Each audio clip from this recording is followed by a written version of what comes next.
المفروض اللي احنا نختارها في الخريطه دي عشان نوصل كوتشي. والله زي مصر بالظبط.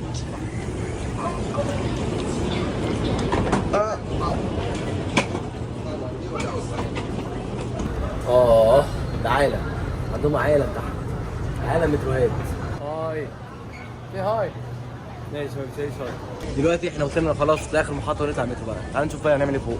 ايه انا فاينلي اول مره اشوف المدينه. دي اول عربيه الحاج مصطفى طبعا عندها جرسان بط، ودي راس بط، وده رجل بط. دي حلال؟ نو حلال؟ حلال؟ نيهاو عسل والله. ده الفندق اللي احنا المفروض فيه دافعين 4 ايام. وراكم كده في السريع عشان تيجي بقى يومنا بكره بدري جدا. دي الاوضه اللي احنا المفروض هنستريح فيها. اول بق واي اف سي ممكن تبقى بي 1 كمان. دلوقتي مش هنفتحها حرفيا، هننزل دلوقتي نعمل في بي ان عشان نستخدم